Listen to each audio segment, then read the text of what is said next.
All right. Test, test, Test. test, test.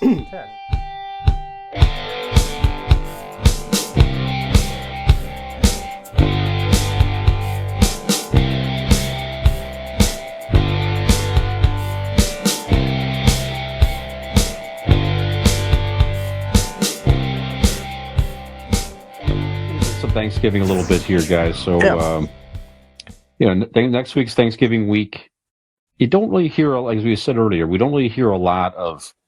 There's not a lot of like necessarily Thanksgiving themed viewing.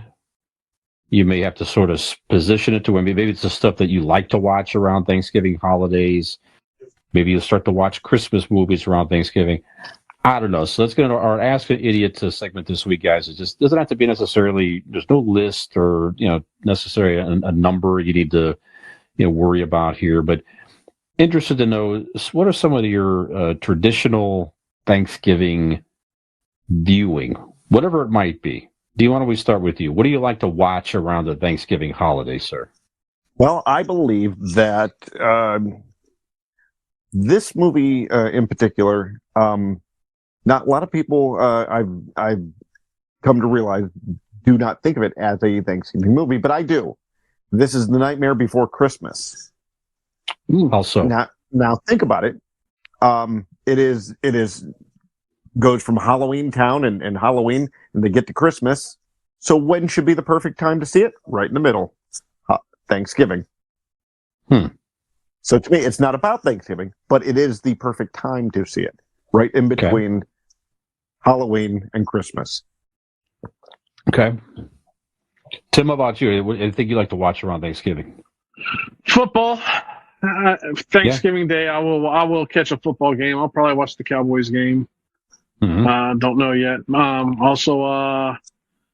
I start off with my favorite Christmas movies on Thanksgiving, around Thanksgiving, and that's Die Hard 2, and Lethal Weapon.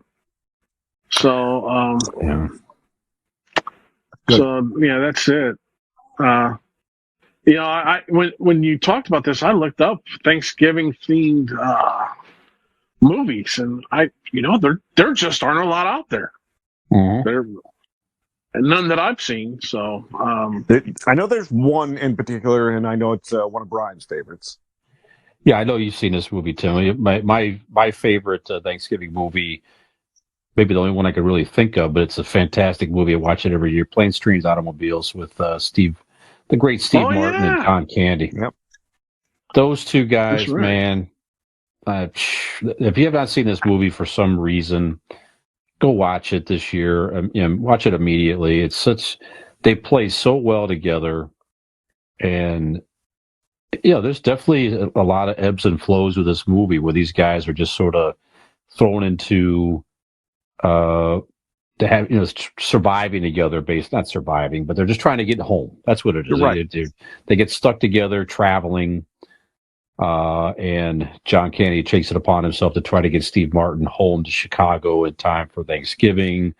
These guys, under normal circumstances, would have never met or really become friends, and they really foster a really wonderful friendship and relationship and all that type of stuff. And it's really hilarious. So many funny parts of that movie, but definitely parts of that movie. Every time I watch it, without fail, I tear up because it's such a heartwarming story. Sure. And then, certainly the great John Candy. To me, it's one of his best movies, period. Yeah. Steve Martin, too, for that matter. But could you imagine being on the set with those two? Oh, man. I don't know even how they got that movie filmed, because I don't imagine anybody not laughing. John Candy and Steve Martin, one of the things I liked about that movie is how well they played off each other comedically. Yeah. And it was really good. And both of them played the straight man and the setup man. So it was really nice how they went back and forth. And if you didn't laugh at that movie and at the end cry, you're just not American. Right. That's the way I look at it. Yeah. The scene of Steve Martin going in when he's just completely lost his patience and had it with the car rental lady is just fantastic. Right. You'll never hear Steve Martin say the word fuck more in one scene So great. ever. So funny. And it's In fact, that's the most I've ever heard him say fuck. Absolutely. Just He didn't. phenomenal. He certainly didn't say it at all in The Jerk, and so. Great movie. As a matter of fact, locally, it's going to be playing at a small theater in downtown Akron next week as well. That might be fun to even see on the big screen again. But yeah, that'd be fun. Love that movie. So, Dean, what else? What else do you like to watch around this time? Anything else, sir? Charlie Brown's Thanksgiving Thanksgiving special, and it's always good. Charlie Brown. Okay. Yeah. Sure. Mm-hmm. Yeah, it's I mean, just kind of this nostalgia brings you back being a kid to all those old kind of cartoons. And it's almost the kickoff to all those kind of all those holiday Christmas movies, or what were they? Bell and Nash or whatever. Like Year Without Santa and all of them. Oh yeah. Rankin Bass. Rankin Bass. I'm sorry. Okay. So no, it's kind of the kickoff to that season of children holiday specials. So yeah, that Charlie Brown one is a good one. I mean, it's I don't know. It definitely teaches you some good lessons about friends. It's not about the food. It's about the fellowship and the people around you that really makes the holiday. To remember to be thankful and all that. So it is a lot of good lessons in that particular one. The message is suspect, Brian. Yeah. Okay. Well, not the message that they're trying to get out, but whether it be the Great Pumpkin or Thanksgiving, I don't even know if it had a special name like the Great Pumpkin. I don't know. Hey, Native Americans, here's some smallpox. I don't know what they called it, but all of those specials from the Peanuts, those kids were just dicks. They were awful children. A lot of them were. You're right. All of them were.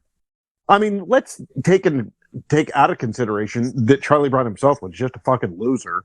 But he still didn't deserve to be treated like garbage, which every single one of those children did. Yes. Except for Linus. Linus was a special cat. We got to give props to Linus. But the rest of the kids, just dog shit.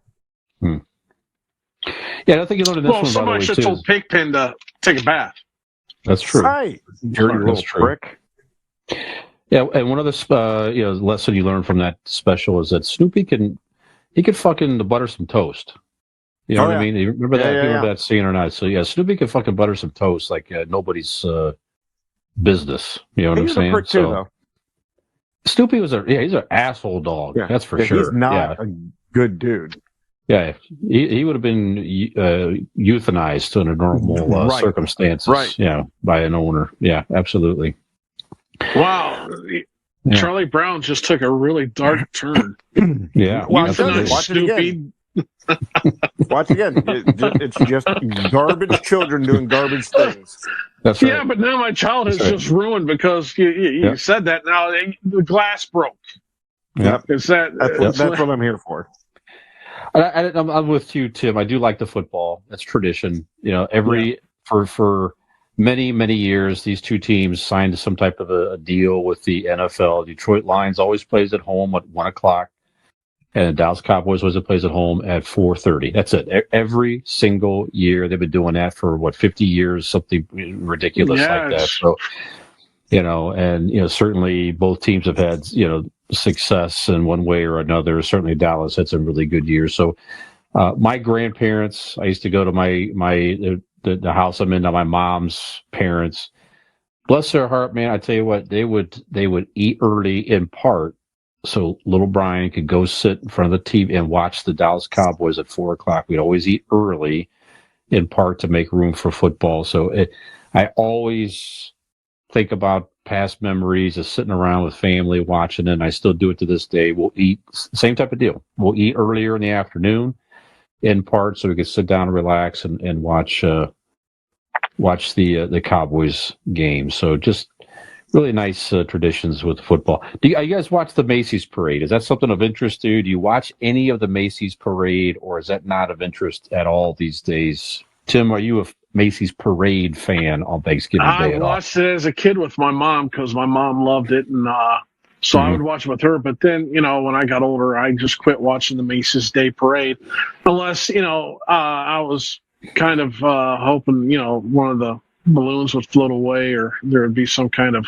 mishap with one of the floats.